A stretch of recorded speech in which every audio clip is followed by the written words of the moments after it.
आप लोगों का प्रॉब्लम क्या है कि चेहरे पे दाढ़ी, सर पे टोपी, जिस्म पे शेरवानी, तो ये मजहबी कट्टर हो गया। अरे भाई इसको छोड़िए। नाथूराम गोडसे जो था वो कौन सा कट्टर था? वो तो खतना कराकर महात्मा गांधी को कत्ल किया, और उसकी तारीफ करने वाले आज हिंदुस्तान की लोकसभा में बैठे हैं, उनको कट्टर नहीं बोलेंगे आप? वो भी कट्टर हाँ, कट्टर बिल्कुल। नाथूराम गोडसे कट्टर था, कातिल था, बिल्कुल।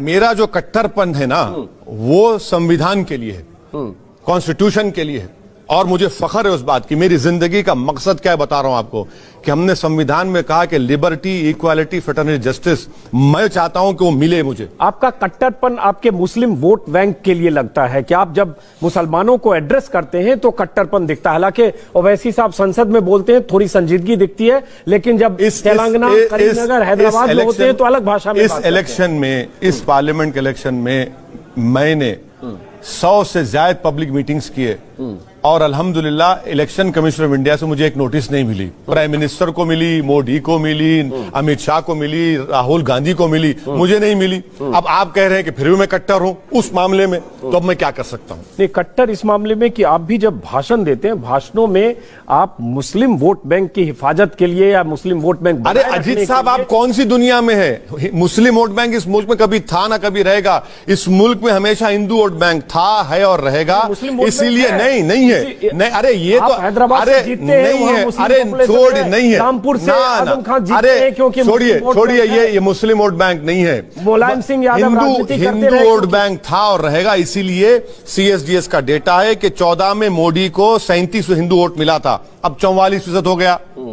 NDA को मिलाएंगे 51% हो गया। 80% पॉपुलेशन है हमारे हिंदू भाइयों का, उसका 60% वोट मिल रहा है। और अजीत अंजुम को फिक्र है मुस्लिम वोट बैंक की।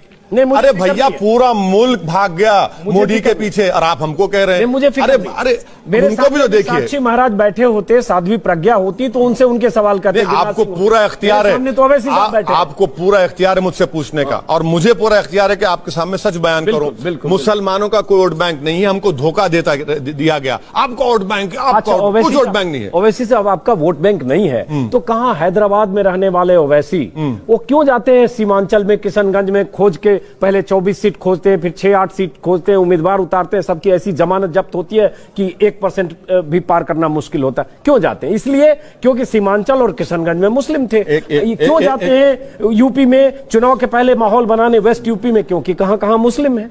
मोदी क्यों गए? नहीं, अब आप अरे आपको तकलीफ क्यों? मोदी का नाम लेते? अरे सुनिए ना, बोलिए। अरे मोदी का नाम लेते कि आपको आपके मुंह पे उंगली रख दी आप। अरे छोड़िए। अच्छा सुनिए, बताता हूं आपको। औरंगाबाद की सीट किसको हराया हमने? किसको हराए?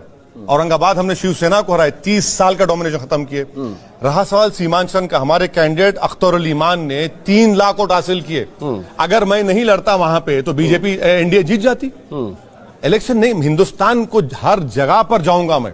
जब तक अल्लाह मुझे जिंदा रखेगा हर जगह जाऊंगा, इलेक्शन लड़ूंगा। जहां जहां मुस्लिम वोट, अरे मुसलमान, वहां चाहे जमानत जब्त हो जाए, लेकिन वहां जाऊंगा। देखिए सर, पहले काशीराम ने अच्छा कहा था, पहला इलेक्शन हारो, दूसरा हराओ, तीसरा जीतो। तो अब हम जो है, हम सेकंड स्टेज पे आ गए हैं, लड़ेंगे। अरे जमहूरियत की ब्यूटी यह है कि देखिए, मैं जीतू हारो अलग बात है, मगर मैं हिंदुस्तान की आवाम में डेमोक्रेसी का कॉन्फिडेंस पैदा कर रहा हूं। कौन सा गुनाह कर रहा हूं भाई? मैं तो कर रहा हूं डेमोक्रेसी में इन्वॉल्व हो, वोट डालो, लड़ो अपने हक के लिए, तो अच्छी बात है ना? नहीं, अच्छी बात है। और आप कहते हैं कि आप कट्टर हैं, लेकिन आप जब भारत माता की बात होती है तो इतने गुस्सा क्यों आ जाता है कि मेरी गर्दन पर छुरी रख दो, लेकिन मैं भारत माता की जय नहीं? वो स्टेटमेंट मैंने इसलिए दिया था क्योंकि RSS के मौजूदा सरसंघचालक ने कहा था कि इनको बोलना पड़ेगा। हमने कहा कि हम नहीं बोलेंगे। क्या करेंगे? मार डालेंगे। आप मार डालेंगे, नहीं बोलेंगे। और अगर आप बोलेंगे अजीत साहब, मैं आपके साथ ठहरूंगा। बोले बिल्कुल बोलिए आप। तो आप बोलेंगे भारत माता की जय? आप मुझे फोर्स करके, नहीं तुमको बोलना पड़ेगा, ये लॉयल्टी का टेस्ट है, मैं कहूंगा नहीं बोलूंगा मैं। आप लॉयल्टी का टेस्ट क्यों बना रहे? नहीं, मैं टेस्ट नहीं बना रहा हूं। मैं जो लोग बनाते हैं, मैं आपसे कह रहा हूं कि भाई मेरी लॉयल्टी का टेस्ट ये है कि मैंने संविधान के ऊपर अल्लाह के नाम लेकर ओथ लिया है। उस संविधान का पासो लिहाज रखूंगा मैं, और उस संविधान में जोर जबरदस्ती अलाउड नहीं है। और जब एक MP जीत कर जाता है वोट लेने के लिए, आपने देखा क्या हुआ संसद में, कि सिर्फ हमको ही देखकर शुरू हो गए नारे मारना। तो आपने भी तो जवाब में अल्लाह अकबर बोल दिया। बिल्कुल बोला। आप अगर जय हिंद बोलते तो लगता है कि कम से कम बराबर आपके अभी हमने जय हिंद कहा, अल्लाह अकबर भी बोला, जय हिंद कहा हमने, जय हिंद कहा हमने, अल्लाह अकबर भी बोला, सुना है हमने, जय हिंद कहा हमने। तो आपने भी जवाब वही दिया। इसीलिए तो जिन्होंने श्री राम के नारे लगाए उनका काउंटर आप अल्लाह अकबर से करते हैं। देखिए, आप भगवान राम को मानने वाले हैं, बिल्कुल मानिए, मगर उस राम की जिंदगी को थोड़ा पढ़ भी लीजिए। नहीं, मैंने पढ़ा। नहीं, आपको नहीं कह रहा हूं मैं, जो लोग कर रहे हैं उनका नाम लेकर, मर्यादा पुरुषोत्तम राम का नाम लेकर जिंदगी का अगर 1% हिस्सा पढ़ेंगे तो इंसान बन जाएंगे। ये तो अरे इनका नाम बदनाम कर रहे हैं, लोगों को मार रहे हैं। झारखंड का एक एमएलए, मुस्लिम एमएलए कहता है बोल, टीवी पर बोलता है बोल। क्या बात है भाई, क्यों बोलेंगे? हम नहीं बोलेंगे। आप जोर जबरदस्ती नहीं कर सकते, आपका मजहब है, आप उस पर चलिए, फखर से चलिए, मगर यह बात नहीं है कि आप अपनी आइडियोलॉजी को मेरे सर पे थोप देंगे और दबाएंगे, डराएंगे। कितना डराएंगे आप? जब आप उस तरह से ओवैसी साहब बात करते हैं ना कि मेरी गर्दन पर छुरी भी रख, भारत माता की जय नहीं बोलूंगा, तो ऐसा लगता है कि आप में एक खास किस्म की एलर्जी है ऐसे शब्दों से, नहीं है, और इसलिए वो इमेज गलत जाती है, जबकि आप दूसरी बात कर रहे हैं। सर देखिए, मैं कोई फिल्म स्टार नहीं हूं, मुझे अपनी इमेज की बनाने की फिक्र नहीं है। इमेज जिसको बनाना है बना ले, वो मुझे अपनी इमेज की फिक्र नहीं है। मैं जो काम कर रहा हूं मैं करता रहूंगा।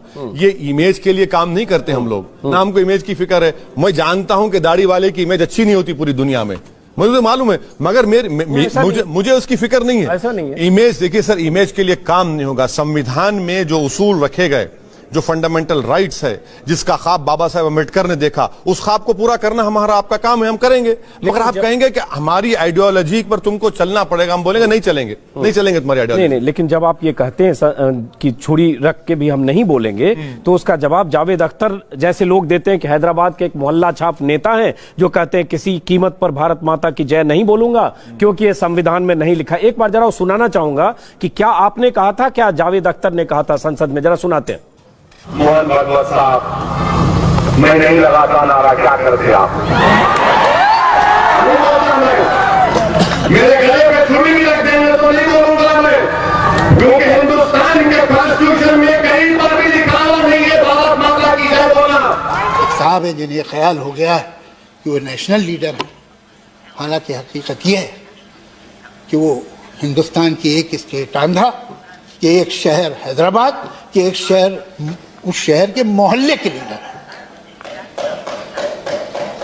उन्होंने ये कहा कि वो भारत माता की जय नहीं कहना चाहता। मैं ये जानने में इंटरेस्टेड नहीं हूं कि भारत माता की जय कहना मेरा कर्तव्य है कि नहीं, ये मैं जानना भी नहीं चाहता, इसलिए कि ये मेरा कर्तव्य नहीं, मेरा अधिकार है। और मैं कहता हूं भारत माता की जय, भारत माता की जय, भारत माता की जय। अच्छा ये तो ये जावेद अख्तर ने कहा कि मैं कहता हूं भारत माता की जय, भारत माता की जय, भारत माता की जय। मैं कहवा नहीं रहा हूं आपसे, नहीं, मैं तो सिर्फ सुना रहा हूं। कहें आप भी कहें, मैं आपका प्रोटेक्ट करूंगा राइट को आपके। उन्होंने कहा कि शेरवानी पहनकर, अरे वो देखना भूल गए कि चेयर पर हामिद अंसारी शेरवानी पहनकर बैठे थे। मैं तो मोहल्ले का भी लीडर नहीं हूं सर, यही लीडर है। जावेद अख्तर बहुत बड़े नेता हैं, इलेक्शन लड़ लें, बता दें, जो दूसरे पार्टी के ऊपर नॉमिनेट होकर आते हैं उनका राइट है, बोलिए, मुझे फिक्र नहीं है। मुझे इमेज की इसकी फिक्र नहीं है। मेरी जिंदगी जब तक बाकी रहेगी काम करते रहेंगे, लड़ते रहेंगे। अब ये कट्टरपंथी की इमेज, उसकी इमेज, सर कोई फिल्म स्टार तो नहीं हूं कि पिक्चर हिट हो जाए मेरी। मैं एक पॉलिटिशियन हूं। सियासत में हिट हो जाए सब थोड़ा कट्टरपंथी से हिट सीमांचल में हिट हो जाए, किशनगंज में, अंजुम साहब, सीमांचल की जो लड़ाई हमारी है, हिंदुस्तान का सबसे बैकवर्ड एरिया है। जिंदगी में मैंने ऐसी एब्जेक्ट पॉवर्टी नहीं देखी सीमांचल में।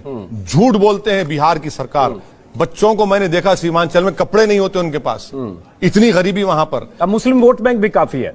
मुस्लिम आप गरीबी दूर करने के लिए आंध्र प्रदेश में आपको बहुत मिलेगा, लेकिन आप किशनगंज सीमांचल इसलिए नहीं जा रहे। सुनिए, एक मिनट, आप काउंटर जरूर करें, मेरी एक बात सुनिए।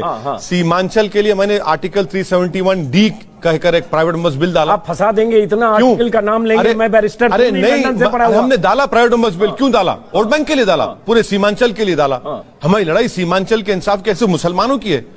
नहीं है लड़ाई। चलिए ना, तो अब काउंटर करता हूं। हाँ। क्या आप चुनाव के समय तो सीमांचल गए 2015 में, हालांकि जमानत जब्त हुई, दोबारा रिपीट करता हूं, और उस समय आप कह रहे थे 24 सीट पर लड़ेंगे, लेकिन फिर 5 साल में क्या सीमांचल में कितने कैंप लगाए? 5 साल में ओवैसी साहब कितनी बार गए? उस समय अकबरुद्दीन भी गए। क्या 40-50 बार जाकर 10-20 हजार मुसलमानों की जिंदगी बदल दी? अरे सुनिए ना, ये देखिए 2000 हमने 24 सीट नहीं लड़ा, 6 सीट लड़े, और किसी 24 से शुरू करके नहीं पहले बोल दिया। सीमांचल की 6 सीट लड़े, किसी एक सीट पर बीजेपी कामयाब नहीं हुई। उसके बाद से जब कभी बाढ़ आई, एक नहीं 3-3 मर्तबा 20-20 लाख की दवाएं लेकर गए, डॉक्टर्स को लेकर गए, वहां पर काम किए। ये भी तो बताइए ना, कभी पूछिए उन लोगों से। हम बाढ़ में गए जहां पर सरकार नहीं गई थी, हमारे सदर अख्तर ईमान के साथ गए हम लोग, पार्लियामेंट का इलेक्शन लड़े। अभी तो अभी फ्लड आया हुआ, बहुत सारे एनजीओ काम कर रहे हैं, अभी भी काम कर रहे हैं, बहुत सारे एनजीओ काम अभी भी हमारे लोग काम कर रहे हैं, अभी भी हमारे लोग काम कर रहे हैं। अरे सर, जमीन हजारों एकड़ कट जाती है, कैंप नहीं पहुंचता गवर्नमेंट का, जो गवर्नमेंट के रिलीफ कोड है उसका इंप्लीमेंटेशन नहीं होता। बराबर सीमांचल में आज भी काम हो रहा और कल भी होता रहेगा। हम जाएंगे बराबर, 3 लाख वोट लिए, इतना बड़ा इत्मीनान हमने हासिल किया है और बराबर जाएंगे। वापस हम एक बार, चूंकि जावेद अख्तर में बात थोड़ी अधूरी रह गई, उन्होंने शेरवानी का जिक्र इस संदर्भ में किया, शेरवानी टोपी का, कि आपने कहा कि संविधान का जिक्र किया, संविधान में नहीं लिखा है भारत माता की जय बोलना। उसी संदर्भ में उन्होंने कहा संविधान में नहीं लिखा है शेरवानी टोपी पहनना, फिर आप क्यों पहनते हो? संविधान में वो जानते नहीं है ना, संविधान पढ़ते नहीं है। संविधान में फ्रीडम, फंडामेंटल राइट है, चाहे वो कपड़ा पहने। जब हमने होमोसेक्सुअलिटी को डिक्रिमिनलाइज कर दिया, अडल्ट्री को डिक्रिमिनलाइज कर दिया, क्यों किया? चॉइस। आज सुप्रीम कोर्ट ने कह दिया कि choice is a fundamental right. अब इसे तो पढ़े तो मालूम होगा ना, नहीं पढ़ते, बोले जाते हैं। बोलिए, कोई बात नहीं। बोले इसलिए जाते हैं कि जब आप ऐसी बात करते हैं तो लगता है कि आप भी कोई बात एक ऐसे नफरत फैलाने वाले शब्द उधर भी होंगे, इधर भी होंगे। कोई बात नहीं सर, बके जा रहा हूं जुनू में, क्या क्या खुदा ही जाने, बोलते रहिए। हमको शबाना आजमी ने कह दिया कि भारत माता की जय से प्रॉब्लम है तो भारत अम्मी की जय बोलिए। वो अब बोले ना, माता का तर्जुमा अम्मी है। भाई वो बोले ना, अब बोले ना, क्यों रोक रहे हैं उनको? बोलिए। हम रोक रहे हैं क्या आपको? मैं आपसे क्या कह रहा हूं कि आप मुझे लॉयल्टी का टेस्ट बनाकर, मुझे आप दबाव डालकर, डराकर आप नहीं कर सकते। अच्छा, बिना दबाव के कभी आपने जीवन में भारत माता की जय बोला है? आप दबाव खत्म करिए, डर खौफ को निकालिए। 2014 के पहले तो नहीं था। अरे सर, बिल्कुल नहीं था, सही कह रहे हैं तो कभी बोला? अब तो नहीं। देखिए, मैं टेस्ट नहीं ले रहा हूं, मैं ऐसे जानना चाह रहा हूं, उसे पता चले कि किस इस शब्द से समस्या है या क्या है। देखिए, मैं किसी बोलने वाले पर नाराज नहीं होता हूं। मेरी लड़ाई क्या है कि आप मुझ पे अपने जबरदस्ती मत करिए। और अब तो हद ये हो गई कि खाने का जोमैटो की डिलीवरी में अगर कोई मुसलमान जाता है तो खाना नहीं लेंगे। कौन रेडिकलाइज हो रहा है? मैं हो रहा हूं रेडिकलाइज। कट्टरपंथ कौन हो रहा है? ये देख लीजिए आप, ये खाने की डिलीवरी में तक